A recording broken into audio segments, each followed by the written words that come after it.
Do you ever find that you are struggling with trying to do so many things at once and just getting overwhelmed with all of it? You might feel like you are drowning in tasks, trying to keep up, yet, no matter how many things you're working on in a day, your list never seems to get any shorter. If this feels like you, we need to talk about something because you might need to shift your mindset a little bit for this episode. But believe me, once you do, it is completely worth it. Are you ready to stop the chaos, the stress, the overwhelm that's filling your life?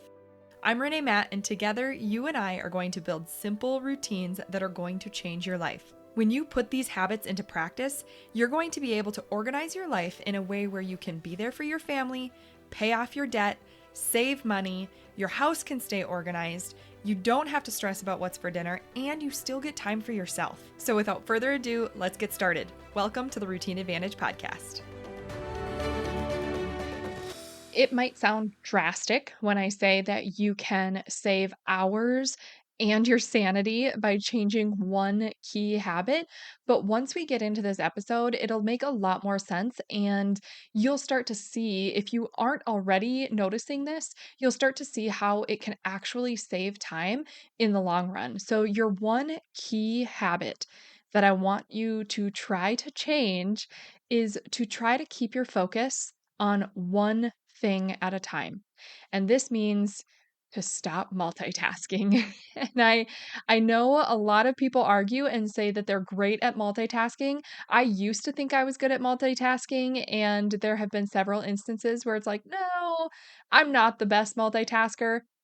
And you might be the same as me where it's like, okay, in certain cases, it does make sense, and I feel like I do a pretty good job of tackling a lot of different things at once. But what I have realized is that they're kind of active tasks and non-active tasks. Like, I can definitely talk on the phone and listen to or listen to a podcast while I'm walking the dog. That seems to have one that's taking brain power, one that's not. So those type of tasks, those are okay to be paired together. But when you are trying to shift through a lot of different things that actually need brain power or attention, those are the times that we are just juggling too much and we drain ourselves. So when we're doing this, we are constantly feeling like we don't have any room to breathe and we're just trying to keep up with everything. So there are a lot of studies out there, and I was just doing some Google searches and I found a lot of different like little clips, and you can do this for yourself and find probably all of the same things that I found. But one of the big things that came up in like that AI top search bar when you're Googling is that only or according to studies, I should start with, only 2.5% of people can actually multitask effectively. That is insane. Only 2.5%. Now, I don't know about you, but I am definitely not in that 2.5%. I like to think that I am sometimes, but I know that I'm not. So, what they're saying is that a lot of times when people think that they are multitasking, we're actually doing something called switching tasks. So, we're not actually doing multiple things at once, we're doing multiple things next to each other or near each other. So we're working on one thing and then we're switching to the next thing and then we need to switch back to the other thing. So we're not actually doing multitasking, we're just switching tasks back and forth constantly. And that not only makes us completely exhausted, but we're also less effective and we have a higher chance of making mistakes or not producing the best result that we could. So, these are things to think about when we're trying to organize our time or we're trying to get tasks off our to do list and things like this. Is that if we actually stop trying to do it all at once and we really focus on one thing at a time, we're going to be more effective, we're going to be more efficient, we're going to be more productive, and we're going to do a better job at it. So, that is something that is absolutely crazy to me. And I think it works so well. And once I started realizing this, I have been trying to change how I do things for the last several years. But it really came clear to me Years ago, when I was doing my direct sales business, a lot of times if you've ever been in direct sales or you have a side hobby or anything like that, you probably know that there's a lot of tasks in your mind that need to be done, and you're catching up on emails, you're trying to respond to client questions, you're trying to respond to anything on social media if you have social media. I don't have to do that anymore, thankfully. But when I was very active on social media, I was constantly trying to respond to things as they would come in. I would be trying to post that content, I'd be editing content. So it really involved a lot of tasks, and I didn't have specific time set aside that I was working on these things. So what I realized is that I would often grab my laptop and I would be on the couch with my laptop when we were like sitting down and watching a movie, or I was just hanging out with my husband. And instead of just focusing on time with him or focusing and just enjoying the movie and having some relaxing time, I was multitasking and working on my work or making graphics or editing something on my phone or my computer while I was watching TV or spending time with him. And I was so burned out because I didn't actually take the time to focus on what I was working on, and I also wasn't taking the time to focus on my time with him or on the movie. And when I started to realize this and I started to learn more about this switching tasks concept instead of multitasking, I realized like I'm going to be more efficient if I plug in a block of time to just focus on this and then I put it away. And that's what I started doing. So instead of keeping my laptop with me, I talked to my husband about it and I was like, okay, I just need, 30 minutes after dinner to go up and respond to clients and catch up on like emails and post my content for tomorrow or whatever, or schedule my content for tomorrow. Whatever it was I needed to work on at that time. And we agreed and we came up with a time that worked really well. And then that is what I did. So as soon as that half hour was over, or whatever time we agreed to, then I would go up into my office and he knew that that was my time. So he did his thing, I did mine. And then when that time was up, I went back downstairs and I left my laptop in my office. And it was like a breath of fresh air. Not only was I getting way more done because I knew I only had a super small window to actually do it, so I was really focused on my task and trying to get it all done in that little block of time, but then when I went downstairs, I was able to spend the rest of the evening just hanging out with my husband. And I knew that I didn't have to respond to everything else. Like I would get it on my next work block. And it was okay. It was going to be fine. And what it started doing is it started changing the way that I looked at all of the different tasks that I have in my life. And it has made a huge difference. So I can very much support this concept that we need to stop trying to multitask or switch tasks. We need to just focus on what we're working on and be very present on that one thing.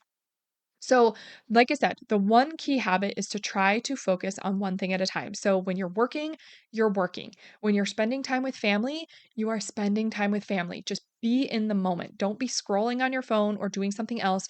Focus on spending time with your family if that is the time block you've got. If you're watching a movie, put everything away and enjoy the movie. If you are cleaning, focus on cleaning, not trying to do all the other things that need to be done. Just focus on that one task. When you're working out, enjoy your workout. Push yourself, have some fun, get sweaty, and just enjoy the time you have working out. If you are on screen time and you have a block of time for screen time, then let yourself scroll. Let yourself have your screen time. It that is what you're if that is what you're doing, you're not using it as a distraction. That's your time to scroll and go ahead and do that. Like what you're doing should be what you're intending to do and not using whatever else that we have on our plates as the distraction. because that is where we can get ourselves into trouble. And when you start doing this and start practicing it more and more, you're going to start seeing the changes and how much of a difference this makes, especially if you're not in that 2.5% that can actually multitask effectively. So, I do want to share a few things that help me stay focused. In if hopefully they will help you as well if you're struggling to stay focused on a single task because you're used to switching tasks all the time, because I can tell you right now that it does take a lot of practice and it's not going to come super naturally.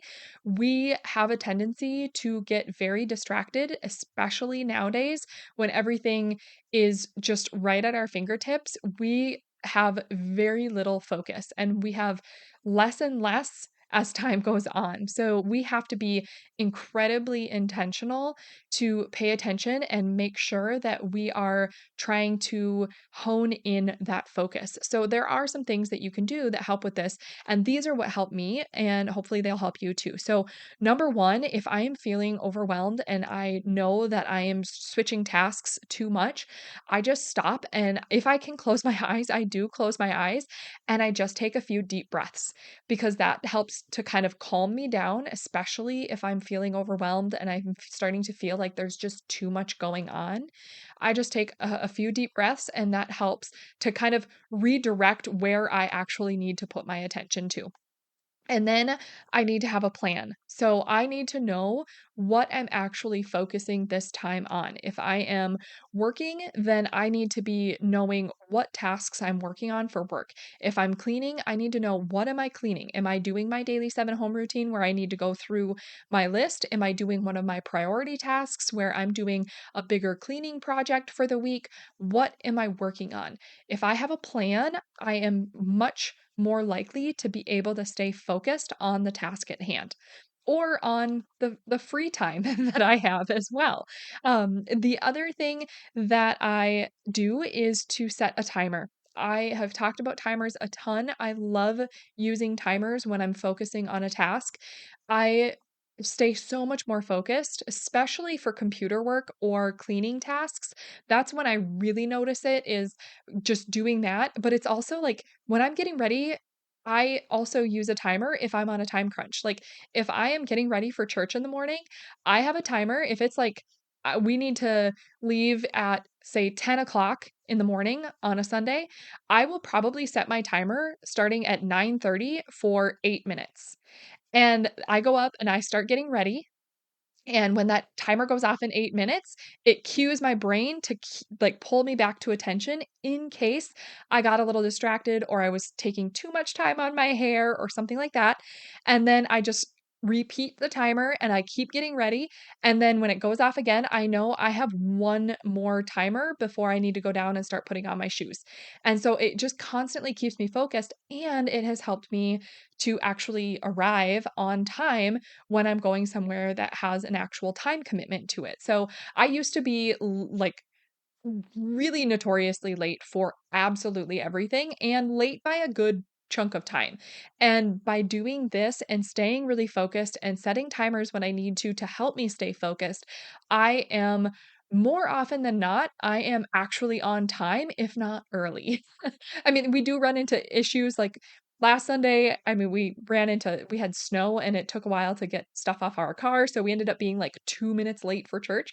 But we would have been on time had the weather cooperated. So there are so many things that we can do to help us stay focused and little tricks to help us stay focused. And we can start to use these to change our habits and to start being more intentional about our time. And then when we're focusing our time, we are more effective getting through these tasks or getting done what we want to get done in that time frame. Then it opens up the rest of our time throughout our day, and we don't have these lingering tasks where it never feels like anything is getting done. We're actually going to have a time frame where it's like, okay, this is what I'm working on. By the time you get done with that time frame, you're done with it. You are checking these things off, and you no longer have to feel like that to-do list is not getting any smaller. Eventually, you will get through your entire to-do list because you're being more intentional. It is so cool when we can change just this one habit and we start saving so many hours in our week. Like, it is absolutely crazy. So please take the tips that I shared and try them, see if they work for you. If there's something else that works for you, then go ahead and share that with me. I would love to hear. You can either pop it in our Facebook community, you can send me an email. All of those links are in our show notes. So please feel free to check those out. You can also leave me a SpeakPipe question. You can do that at speakpipe.com/theroutineadvantagepodcast. And that link is also in the show notes if you want to ask a question or just share with me if this is actually helping. If you want to leave a review or testimonial on there, I would love to hear from you. So I will do a quick recap for you on those things that help me stay focused, because that one key habit, again, is to try to keep your focus on one thing at a time, which means to stop multitasking. So, the things that help me stay focused, number one is taking deep breaths. Number two is having a plan and knowing what you're focusing on at the time. And number three, knowing how much time you want to focus and set a timer for that time. So, that is all I have for you today. I hope that it helps you, and I will catch you back here. We do episodes Mondays and Thursdays, so I will catch you back here on the next episode. Take care. Did you love that episode or learn something useful? If so, would you do me a huge favor? My goal is to grow this podcast and help as many women as I can break free from the overwhelm so they can truly enjoy their life. The best way for me to do this is for you to leave a 5-star written review on your podcast app and to share this episode with a friend or in your Instagram stories. I appreciate you being here. I hope you have a wonderful day, and I will see you on the next episode. Take care.